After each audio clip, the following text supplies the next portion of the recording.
देखिए सवाल 120 नंबर सवाल आपको लिख दिए हैं, एक बार सुना रहे हैं, ध्यान से सुनिए। सवाल में आपको क्लास इंटरवल जो है वो कैसे दिया हुआ है, तो सबसे ऊपर में दिया हुआ है 35 से अधिक जो होगा वो, फिर 30 से 35, 25 से 30, 20 से 25, 15 से 20 और फिर है 15 से कम, 15 से कम। तो आपको कोई भी सवाल जो बनाना है वो तो सवाल आपको आरोही क्रम में होना चाहिए, ठीक है। तो इसको पहले आरोही क्रम में सजाना पड़ेगा। दूसरी बात, सवाल में दिया हुआ है ये नंबर ऑफ स्कूल और ये है नंबर ऑफ स्टूडेंट पर स्कूल, यानी औसत छात्रों की संख्या प्रत्येक स्कूल में जो है वो, ठीक है। अच्छा, उसके बाद देखिए यहाँ पर कह रहा है कि 50 स्कूल, यानी ये नंबर ऑफ स्कूल, इस टोटल को जब आप जोड़िएगा तो 50 होगा, ठीक है। और ये 7 स्कूल में पर स्कूल में 200 विद्यार्थी करके है। ये विद्यार्थियों का प्राप्तांक है, मार्क्स, यानी 30 से 35 मार्क्स जो मिला है वो 10 स्कूल में 250 विद्यार्थी पर स्कूल के हिसाब से जो विद्यार्थी को मिला होगा वो 30 से 35 के बीच का मार्क है। तो यहाँ इस सवाल में F जो है, F ना तो ये है और F ना तो ये है, दोनों में से कोई भी F नहीं है, ठीक है। क्यों? तो 50 स्कूल में जितने भी छात्र हैं उस छात्रों के प्राप्तांकों का माध्य पूछ रहा है और माध्य का पूछ रहा है, तब तो F में छात्रों की संख्या होनी चाहिए ना। F में क्या होनी चाहिए? छात्रों की संख्या। तो छात्रों की संख्या वास्तव में ये भी नहीं है, क्यों? क्योंकि 200 जो है सो पर स्कूल में एवरेज मिला के चला गया है कि एक स्कूल में 200 करके है, तो 7 स्कूल में कुल मिला के कितना छात्र होगा? 1400 छात्र होगा ना। यानी 35 से अधिक प्राप्तांक जो मिला है वो कितने छात्रों को? तो 7 दूनी 1400 छात्रों को। आया बात समझ में? यहाँ 30 से 35 के बीच का जो प्राप्तांक है वो 250 पर स्कूल के हिसाब से 10 स्कूल में कितने छात्र हो जाएंगे? 2500 छात्र हो जाएंगे। तो F क्या हो जाएगा उसके लिए? 2500 हो जाएगा, छात्रों की संख्या F हो जाएगा। आया बात समझ में? तो हर एक क्लास के लिए F जो बनेगा ये दोनों को क्या करके? गुना करके। आया बात समझ में? तो सबसे पहले तो ये क्लास इंटरवल भी सही करना पड़ेगा, क्योंकि ये आरोही क्रम में होना चाहिए। तो इसका सॉल्यूशन कैसे होगा, यहाँ ध्यान दीजिए। सॉल्यूशन के लिए हम लोग क्या करेंगे, तो यहाँ क्लास इंटरवल बनाएंगे, ध्यान से देखिए F, ठीक है।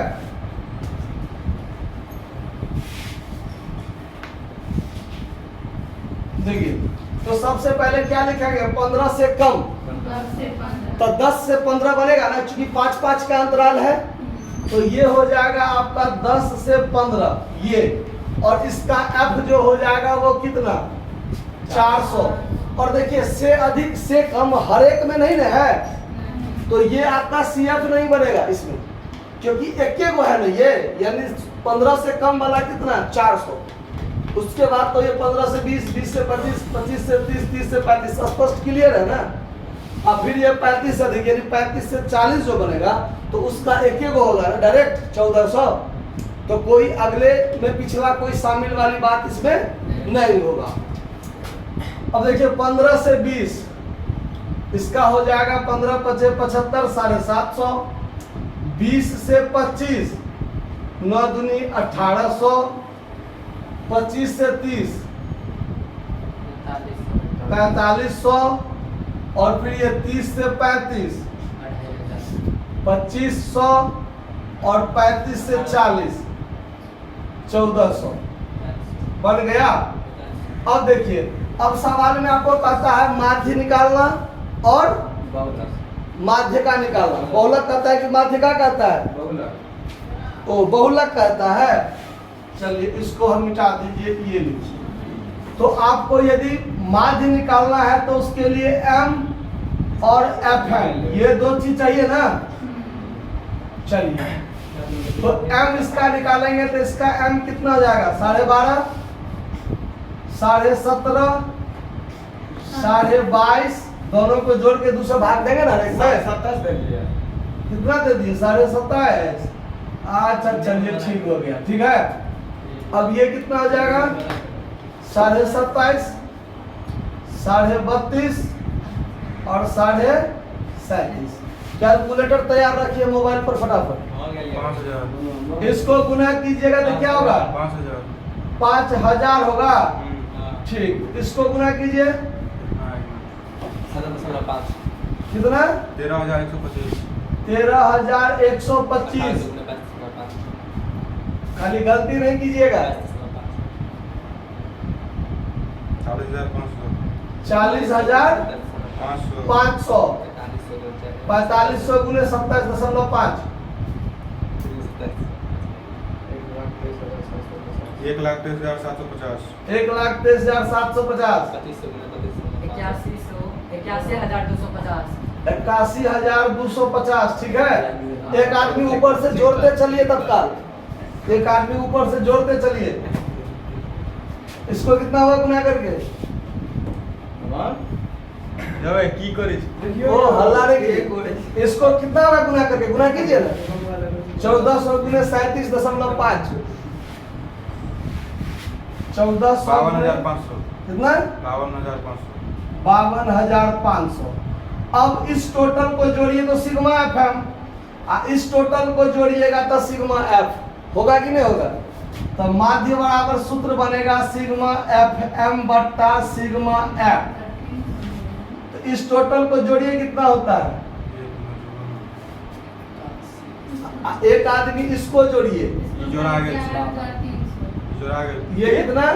11,350। ये 11,350।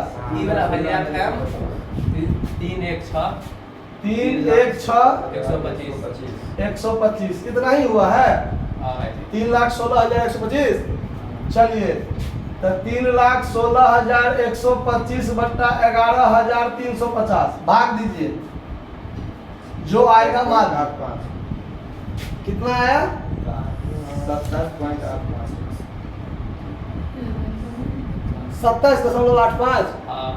27.85। तो ये आपका हो गया माध्य का आंसर। किसका? माध्य का।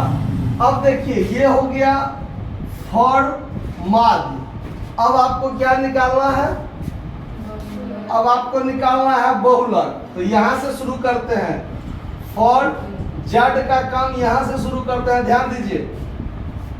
बहुलक के लिए क्या होता है? जिसकी बारंबारता सबसे अधिक हो। तो इसमें सबसे अधिक बारंबारता कौन है? 4500। तो यहां लिखेंगे हम लोग निरीक्षण से पता चलता है, निरीक्षण से पता चलता है कि क्लास इंटरवल 25 से 30 का एफ 4500 क्या है? सर्वाधिक है।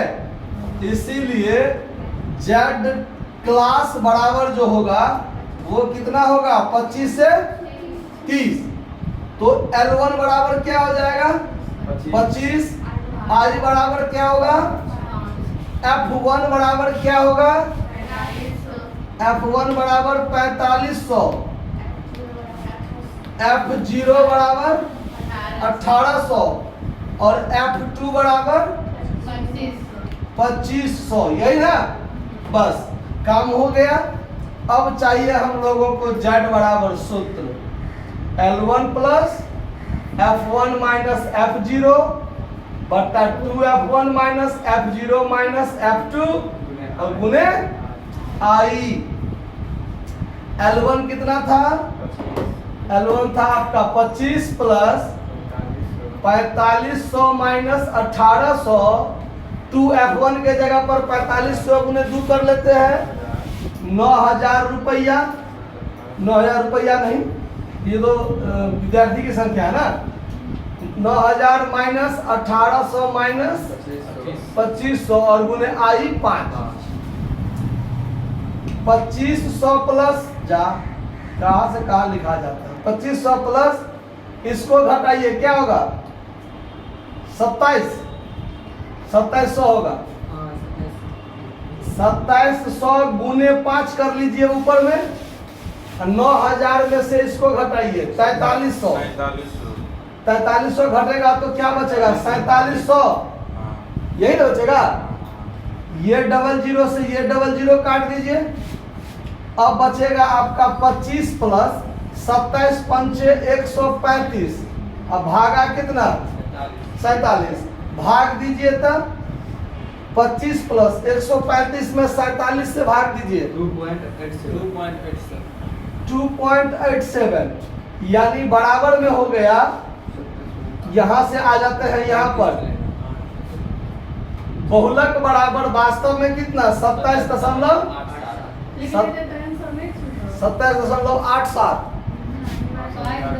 22.87 है। तो कहीं मिस्टेक किए क्या?